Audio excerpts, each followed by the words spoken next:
పళ్ళు ఎందుకు నాకు వంకర టింకర వస్తున్నాయి?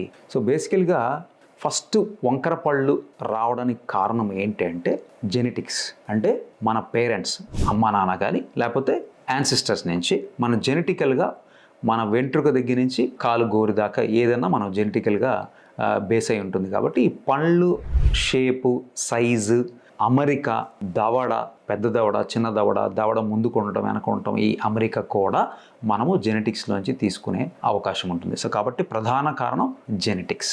నెక్స్ట్ సెకండ్ వచ్చేసి హ్యాబిట్స్ అంటాం. హ్యాబిట్స్ అంటే చాలామంది మనం చిన్నపిల్లల్ని చూస్తూ ఉంటే నోట్లో వేలు వేసుకుంటూ ఉంటారు, లేకపోతే టంగ్ థ్రస్టింగ్ అంటాం. అంటే నాలుకని ముందు తీసుకొచ్చి ఇలా పెట్టడం జరుగుతూ ఉంటుంది, దాన్ని టంగ్ థ్రస్టింగ్ అంటాం.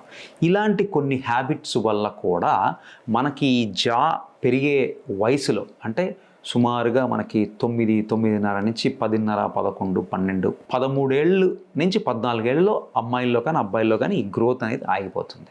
సో ఈ టైంలో మనకి థమ్ సక్కింగ్, టంగ్ థ్రస్టింగ్ ఇలాంటి హ్యాబిచువల్ హ్యాబిట్స్ కనుక ఉన్నట్టయితే దీనివల్ల మన జా ముందుకని పెరిగే అవకాశం ఉంటుంది. ఆ ప్రెషర్ వల్ల మన పళ్ళు ముందుకని వచ్చే అవకాశం ఉంటుంది.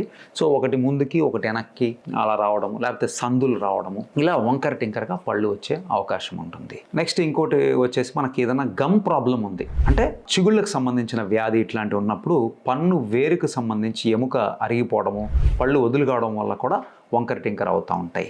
ఇది డిసీజ్ వల్ల వచ్చేది. ఇలాంటప్పుడు దానికి సంబంధించిన అది చూసుకోవాల్సి ఉంటుంది. నెక్స్ట్ ఏదైనా యాక్సిడెంట్ వల్ల, ట్రామా, సడన్గా ఏదైనా హిట్ అయింది, బైక్ యాక్సిడెంట్ అయింది, లేకపోతే ఏదైనా గుద్దుకుంది అన్నప్పుడు కూడా పళ్ళు ఒకదాని మీద ఎక్కినట్టుగా వంకర టింకరగా అయిపోతాయి. సో ఈ డిఫరెంట్ రీజన్స్. సో మనకున్న రీజన్ని బట్టి దానికి ట్రీట్మెంట్ తీసుకోవాల్సి ఉంటుంది.